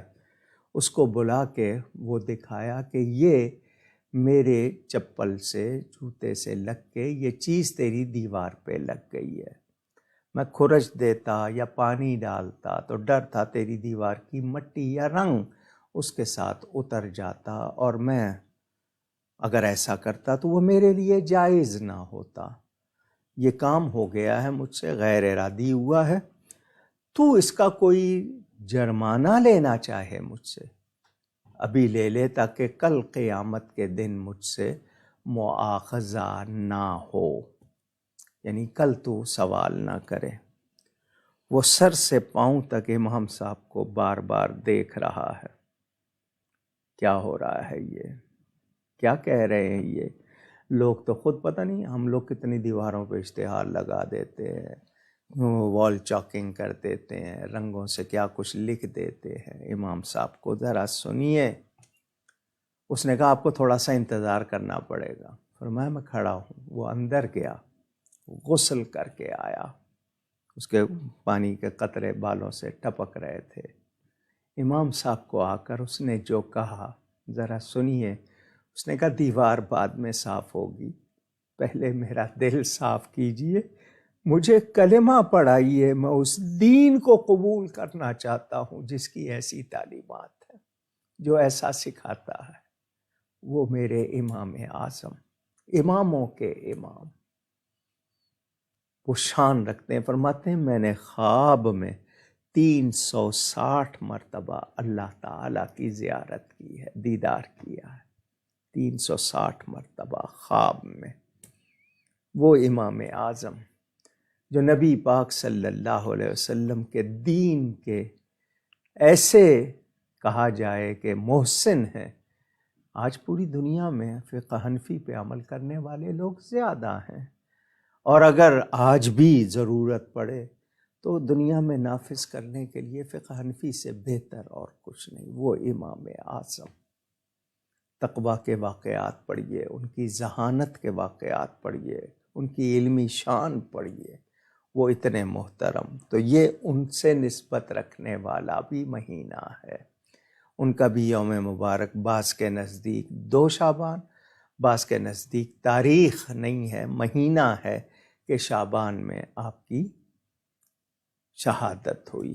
امام اعظم ابو حنیفہ رضی اللہ تعالی عنہ تجارت کرتے تھے، ذریعہ معاش ان کا تجارت تھا، مگر مختصر زندگی پائی۔ 70، 77، 80 3 روایتیں ہیں، 70 ہجری میں جس پر زیادہ زور دیا گیا، یا 77 ہجری میں، بعض کے نزدیک 80 ہجری میں آپ کی ولادت، اور 150 ہجری میں آپ کی شہادت ہوئی ہے۔ مختصر عمر پائی، مگر کیا کچھ کر گئے۔ آج ہم سب ان کی بارگاہ میں عقیدت اور محبت کے پھول پیش کرتے ہیں۔ قیامت کے دن کہا گیا نا یوم ندعو کل اناس بامامہم، لوگوں کو اماموں کے ساتھ پکارا جائے گا۔ امام صاحب آگے ہوں گے، داتا صاحب ان کے پیچھے، خواجہ غریب نواز ان کے پیچھے۔ یہ اماموں کی شان ہے، وہ اس درجے کے امام، دینی رہنما۔ امام سے مراد دینی شرعی رہنما ہے۔ فقہ میں امام کا درجہ، اور کلہم فی الفقہ عیال ابی حنیفہ، یہ امام شافعی کا فرمان۔ بلکہ وہ فرماتے ہیں کہ میں ان کی بارگاہ میں جاتا ہوں، وہاں جا کے نماز پڑھ کے ان کے وسیلے سے دعا کرتا ہوں، اس مقام کی برکت سے، ان کے وسیلے سے میری حاجت پوری ہو جاتی ہے، مشکل دور ہو جاتی ہے۔ وہ امام اعظم کتنی شان والے، کتنے مقام والے ہیں۔ تو ان کا بھی یہ ماہ مبارک، جیسا کہ میں نے بتایا، نبی پاک صلی اللہ علیہ وسلم کے شہزادے فخر کونین سیدنا امام حسین رضی اللہ تعالیٰ عنہ کی ولادت، بعض نے 3 تاریخ کی، بعض نے 5 کہی ہے، یہ ان کی ولادت کے بھی دن ہیں۔ تو ہمارے لیے پھر نبی پاک کا یہ مہینہ، درود و سلام کی آیت کے نزول کا مہینہ، شب برات اس میں، اور کتنی ہستیاں ہیں جن کے دن اس مہینے میں منائے جاتے ہیں، متعدد نام ہیں۔ اللہ تعالیٰ ان سب کے صدقے ہم سب کی بخشش فرمائے، امت مسلمہ کو تقویت، غلبہ عطا فرمائے۔ خاص طور پر اب دیکھیں پاکستان میں یہ کامسیٹس یونیورسٹی کہلاتی ہے غالباً، کیسا سوال پیش کیا جا رہا ہے یونیورسٹی میں، ذمہ دار افسر پروفیسر کیسا سوال دے رہا ہے انگریزی میں کہ بہن بھائی اکٹھے کہیں گئے ہیں سفر پر، تو وہ کہتے ہیں کہ ہم یہاں آئے ہیں تو ہم یہ وقت پیار میں گزار لیں، آپس میں جنسی تعلق، سوال دیا جا رہا ہے۔ بتائیں آپ کی غیرت برداشت کرتی ہے؟ کیا بات ہے یہ؟ ہم جانوروں سے بھی گئے گزرے ہو گئے۔ ایک خنزیر کے بارے میں تو ملتا ہے کہ وہ بے غیرت ہوتا ہے، باقی جانوروں میں بھی یہ چیز نہیں ہوتی۔ یہ ہمارا معاشرہ، اسلامی جمہوریہ پاکستان، پھر کہتے ہیں بلائیں کیوں آتی ہیں، پھر کہتے ہیں جی مہنگائی کیوں ہے، اتنے مسائل کیوں ہیں۔ ڈوب مرنے کا مقام ہے حکمرانوں کے لیے بھی، جنہوں نے کوئی ایکشن نہیں لیا۔ اس شخص کو تو عبرت کا نشان بنانا چاہیے جو ایسی سوچ پیش کرے۔ کتنی گھناؤنی بات ہے، اور یہ اس نے خود سے نہیں کیا ہوگا، میرا گمان ہے کروایا گیا ہے۔ جب ٹرانسجینڈر جیسے قوانین بنانے کا سوچ سکتے ہیں، جب شراب کے قانونی ہونے کا مطالبہ ہو رہا ہے، جب ہم جنس پرستی کو رواج دینے کا مطالبہ ہو رہا ہے، جوائے لینڈ جیسی فلمیں لائی جا رہی ہیں، بے حیائی پر مشتمل ڈرامے لگائے جا رہے ہیں، تو یہ سازش ہے کہ اس معاشرے سے حیا کو، غیرت کو نکال دو۔ اور بخاری شریف میں اور دیگر میں حدیث موجود ہے، جب تم میں حیا نہیں رہے تو جو چاہے کرو، یعنی جب حیا نہیں رہے گی تو پھر کیا پرواہ ہوگی حرام حلال کی، پھر جو مرضی کرو گے۔ یہ معاشرہ، کیا ہم ان چیزوں پر خاموش رہیں؟ غیر اگر توہین کرتے ہیں ہمیں غصہ آتا ہے، ہم خود کیا کر رہے ہیں؟ کہاں ہیں ہمارے حکمران؟ وہ جو پہلا تھا اس نے کیا کیا، اور اب جو ہیں وہ کیا کر رہے ہیں؟ میں نے کہا نا، یہ تقریباً 1500-1600 افراد جو سیاست کار کہلاتے ہیں، سیاست دان، اس میں حکمران سارے شامل، 75 سال کے، اکا دکا کوئی کسی کو نکال لیں، یہ سب ملک کو لوٹنے اور بگاڑنے کے سوا انہوں نے کیا کیا؟ آپ سے جدا ہوا ہے 1971 میں مشرقی پاکستان، بنگلہ دیش کہلاتا ہے، اس کی معیشت دیکھ لیں، ان کا احوال دیکھ لیں۔ 1949 میں چائنا آزاد ہوا ہے، ان کا حال دیکھ لیں۔ ہم کہاں ہیں؟ کیا کر رہے ہیں؟ معاشی طور پر، اقتصادی طور پر، معاشرتی طور پر انحطاط، ہماری پستی، ہم اتنے برے ہو گئے، اور پھر ہم یہ کہیں کہ نہیں، جس کی جو مرضی وہ کرے، آزادی اظہار، میرا جسم میری مرضی۔ اسلامی جمہوریہ پاکستان اسلام کے نام پر لیا گیا ہے، قرآن و سنت یہاں سپریم لا ہے، تو ہماری عدلیہ کو بھی، ہماری افواج کو بھی، ہماری مقننہ کو بھی، ہمارے پارلیمنٹ کو بھی اور حکمرانوں کو بھی، سب کو اس کا پابند ہونا ہے۔ اگر آپ پابند نہیں ہوں گے تو پھر زلزلے، سونامی، بلائیں، آفتیں، آپ ان کا رستہ نہیں روک سکیں گے۔ آپ خدا کے قہر کو خود دعوت دے رہے ہیں۔ آپ کو سوچنا ہوگا، غور کرنا ہوگا۔ مجھے یہ باتیں درد کے ساتھ کرنی پڑتی ہیں۔ بہت سے لوگ کہتے ہیں تمہیں کوئی زیادہ درد ہے؟ میرا فرض ہے، میرے منہ میں زبان ہے، لوگ مجھے اگر پہچانتے ہیں تو دین کے حوالے سے، تو میں دین کی بات نہ کروں؟ اگر میں نہیں کروں گا تو میں مجرم ہو جاؤں گا۔ میں اللہ کے ہاں سرخرو ہونا چاہتا ہوں۔ مجھے کسی سے ذاتی اناد نہیں ہے۔ الحب للہ وللرسول والبغض للہ وللرسول۔ کسی سے محبت ہے تو اللہ اور اس کے رسول صلی اللہ علیہ وسلم کے لیے، کسی سے بغض ہے تو اللہ اور اس کے رسول صلی اللہ علیہ وسلم کے لیے۔ مجھے کسی عہدے کی، کسی جائیداد کی تمنا نہیں۔ پوری دنیا میں 1 انچ کی جائیداد نہیں ہے میرے پاس۔ میں نے دنیا کے لیے دین نہیں سیکھا، اپنی آخرت کا سامان کرنے کے لیے کوشش کرتا ہوں کوئی ایک نیکی ایسی ہو جائے جو بخشش کا سامان بن جائے، لیکن اپنے دین، ایمان، وطن کے بارے میں کوئی لچک نہیں رکھتا۔ نو فلیکسیبلٹی، میرے پاس گنجائش نہیں ہے۔ میرے وطن کی بات ہو، میں اس کے لیے، اور سب سے زیادہ اپنے دین کے لیے، اور جب بات آئے میرے نبی پاک صلی اللہ علیہ وسلم کی ناموس کی، ان کے اہل بیت کی، ان کے صحابہ کی، ان کی امت کے اولیاء کی، میں کوئی رعایت نہیں کر سکتا۔ جان دینی ہے، اللہ کو دینی ہے، اس کی راہ میں ان کے نام پہ جائے تو اور کیا چاہیے۔ مگر سچ بات کہنی ہے، ان حکمرانوں کو میں یہ کہہ رہا ہوں، اگر آپ نے ایسے واقعات سے چشم پوشی کی، آنکھیں پھیری، آپ کے لیے کچھ اچھا نہیں ہوگا۔ آپ نے جب جب دین میں دخل دیا ہے ذلیل ہوئے ہیں، کچھ آپ کے پاس نہیں آیا، آپ کو کچھ نہیں ملا۔ جس نے بھی ناموس رسالت کا مسئلہ، ختم نبوت کا مسئلہ، کوئی بھی، جب بھی آپ نے دین میں، کسی نے جناب ساری جہاد کی آیتیں نکلوا دی تھی سلیبس سے، کس حال میں گئے ہیں وہ؟ آپ کو اندازہ ہے۔ آپ کے پارلیمنٹ والے اس کے لیے دعا کرنے پہ راضی نہیں ہوئے، یہ بھی آپ نے دیکھا ہے۔ تو اس وطن کو نہ بگاڑیے۔ آپ کو اپنی قبر یاد نہیں ہے، ہمیں یاد ہے، ہم نے مرنا ہے۔ ہم آپ کی غلط باتوں کو برداشت نہیں کر سکتے، گوارا نہیں کر سکتے، اس لیے بول رہے۔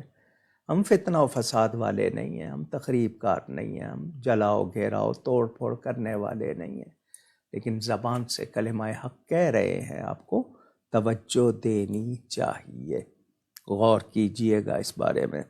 محمد زین قادری صاحب بھی اچانک تشریف لے آئے، حالانکہ کہہ رہے تھے بیمار ہیں، مگر تشریف لے آئے۔ آنا چاہے تو آئیے، یہاں کرسی رکھ لیجئے، لوگ آپ کا دیدار کر لیں۔ دوسری بات، اگلی بات یہ کرنی ہے کہ ابھی حال ہی میں کراچی میں پولیس ہیڈ آفس پر حملہ ہوا ہے، پولیس کا ایک دفتر، سازش کی گئی۔ کیوں کی گئی، کس نے کروائی، تحقیقات ہو رہی ہیں۔ بارکھان کا مسئلہ آیا تھا، لیکن اس کے حقائق کچھ اور آ رہے ہیں، بیان کچھ اور کیا گیا تھا۔ یہ سرداری نظام، یہ وڈیرائزم، ہاریوں سے، کسانوں سے، اپنے ملازموں سے کیسا سلوک کرتے ہیں، یہ داستانیں بھری ہوئی ہیں۔ ریاستوں میں، اندرونی علاقوں میں، پسماندہ علاقوں میں کیا کچھ ہو رہا ہے۔ میں اور آپ تماشائی کیوں ہیں؟ 22 کروڑ کی آبادی، انسانیت کے حوالے سے تو دیکھا کرے، اخلاقیات ہیں، معاشرت ہے، ہمارا ایک کلچر ہے، ہمارے مذہب سے وابستہ، ہم اللہ اور اس کے رسول کے پابند ہیں، لیکن ایسے واقعات، اسلحہ کیسے آ جاتا ہے؟ لازمی بات ہے، کہیں نہ کہیں تو جھول ہے نا۔ کتنے کنٹینر ہیں، بارڈر سے نکال لیے جاتے ہیں۔ اس میں کیا ہوتا ہے، کہا جاتا ہے کہ جی بہت سی جگہوں پہ بارڈر ہے، وہاں پر کنٹینر کا ریٹ مقرر ہے، بس دو لے جاؤ، اندر کیا ہے کوئی نہیں دیکھ رہا۔ یہ باتیں لوگوں کی زبان پر ہیں۔ مجھے بتائیے جب اس طرح اسلحے کی فراہمی آسان ہوگی، ہاں جی پکڑ لیا جاتا ہے کس کو، جس کو پکڑنا چاہتے ہیں۔ کیسے آ گئے وہ لوگ، خود پولیس کے ادارے میں کیسے چلے گئے وہ، اندر کے کچھ لوگ ملے ہوئے یا کچھ، یہ ساری باتیں آپ بتائیے۔ خود محافظوں کو ضرورت پڑ گئی ہے تو عام آدمی کا کیا ہوگا؟ اور مہنگائی، آپ لوگ مہنگائی کیوں کر رہے ہیں؟ حکومت بچ جائے، آپ کہیں گے حکومت نہیں، ملک بچ جائے ڈیفالٹ ہونے سے، دیوالیہ ہونے سے۔ تو دیوالیہ کرنے والوں کیوں موج کر رہے ہیں؟ دیوالیہ کرنے والے کیوں موج کر رہے ہیں؟ کیا 300 کنال پہ 500 کنال پہ جو مکان بنے ہوئے ہیں ان پر کسی نے کچھ کہا؟ عوام کا خون چوس رہے آپ، روٹی مشکل ہو گئی ہے۔ اللہ سے ڈرے، آپ کیوں ٹیکس لگا رہے ہیں؟ قبر پہ ٹیکس لگے گا، بچوں کے دودھ پہ ٹیکس لگے گا، ٹافیز پہ ٹیکس لگے گا۔ دماغ ٹھیک ہے آپ کا؟ آپ ہوش و حواس میں ہے؟ آپ کو قبر یاد نہیں ہے؟ کیا کر رہے ہیں آپ؟ کیا ملک اس طرح چلتے؟ کہیں دنیا میں ایسا ہے؟ آپ کے اللے تللے اسی طرح رہے، ہزاروں کے سوٹ پہن کر آپ قانون بنا رہے ہیں دوسروں کے لیے، اپنے لیے کیوں نہیں بناتے؟ یہ جتنے بھی آپ کے عہدے ہیں کیا ہیں؟ روز اب تو سوشل میڈیا نا، کتنے لوگ رکھے ہوئے ہیں، ڈیوٹی تک نہیں ہے، کچھ نہیں ہے، تنخواہیں جا رہی ہیں، مراعات جا رہی ہیں۔ یہ مراعات کیوں نہیں ختم کی جاتی؟ مگر آپ کو واقعی خدا یاد نہیں، آپ کو موت یاد نہیں، آپ کو قبر یاد نہیں، آپ کو یاد نہیں ہے کہ آپ کس کس کا وبال لے رہے ہیں۔ میں سب کے لیے کہہ رہا ہوں، حکمرانوں کے لیے بھی، سیاستکاروں کے لیے بھی، میں اپنے آپ کو مستثنا نہیں کرتا۔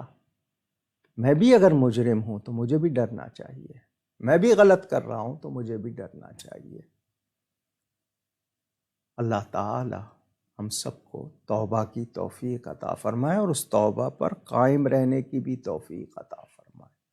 ہم لوگ بہت بگڑ گئے، ہم دوسروں کے عیب اچھالنا، دوسروں کے عیب نہ بھی ہوں تو ان پہ عیب کے الزام لگانا، اس میں بڑے تیز ہیں۔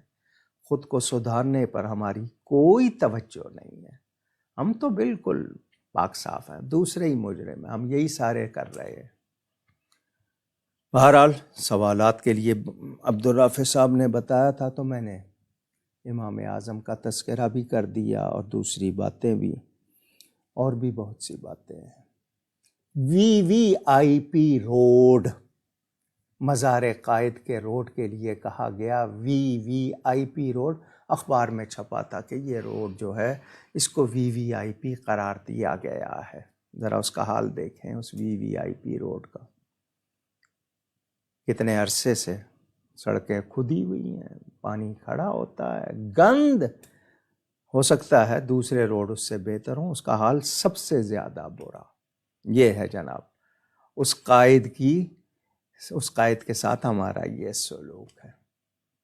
ان لوگوں نے تو مزار قائد کو اڈا بنا لیا تھا، معاذ اللہ، اخباروں میں خبر آئی، کالم چھپے۔ کیا ہیں ہم لوگ؟ کہاں چلے گئے؟ کتنے گر گئے؟ اللہ تعالیٰ معاف فرمائے۔ واقعی یعنی اس لائق ہو گئے کہ ہم پر بجائے پانی برسنے کے پتھر برسیں، جو اعمال ہمارے ہو گئے ہیں۔ پتہ نہیں کس کے صدقے بچے ہوئے ہیں ہم لوگ۔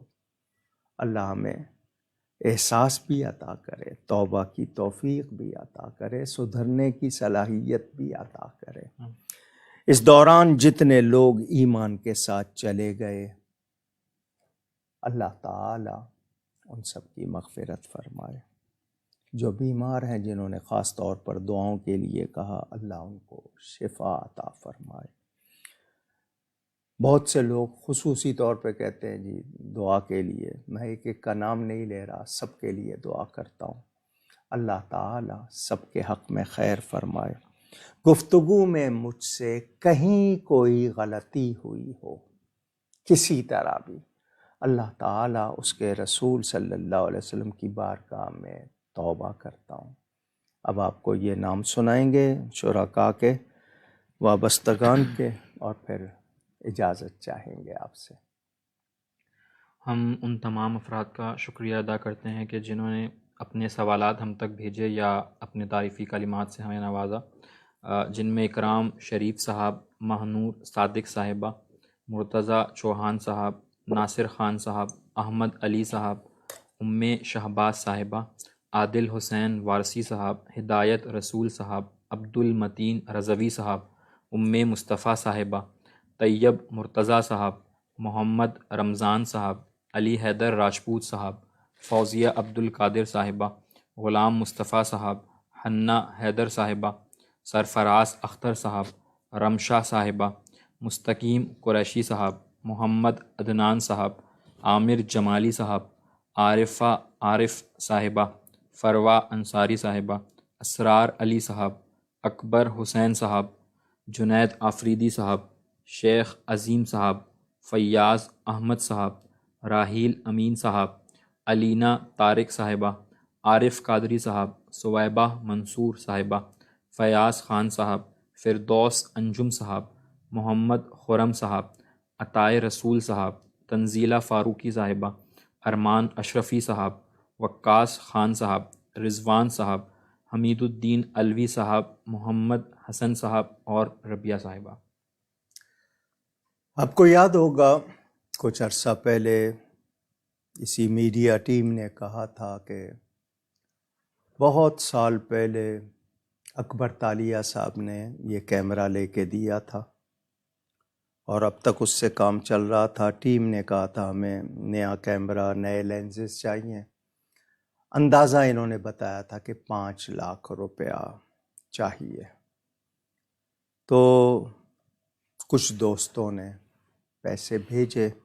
ابھی حال ہی میں ایک دوست نے 2.5 لاکھ روپے دیے تھے، تو تقریباً 5 لاکھ روپیہ جمع ہو گیا، مگر دیر سے آیا۔ اس دوران آپ کو پتہ ہے ڈالر کا ریٹ کہاں سے کہاں پہنچ گیا، مہنگائی کتنی ہو گئی۔ اب وہ جو 5 لاکھ تھا وہ 7 لاکھ میں بدل گیا، یعنی اب وہ چیزیں جو 5 لاکھ میں اس وقت مل جاتی، اب وہ اول تو مل نہیں رہی، تو دوسری جگہ سے دبئی سے منگوائیں تو تقریباً 7 لاکھ، یعنی 5 لاکھ آ چکے، اب 2 لاکھ، لیکن یہ کہ آرڈر دے دیا گیا ہے، آج ہی دیا ہے، اب وہ آ جائے گا کچھ دنوں میں، لیکن ان کو ابھی 2 لاکھ روپیہ اور پہنچانا ہے۔ تو اللہ کرے گا انشاءاللہ ہو جائے گا انتظام۔ تو میں نے کہا یہ آپ کو بتا دوں، جتنے لوگوں نے تھوڑے بہت اس میں حصہ لیا، اللہ ان سب کو جزائے خیر عطا فرمائے۔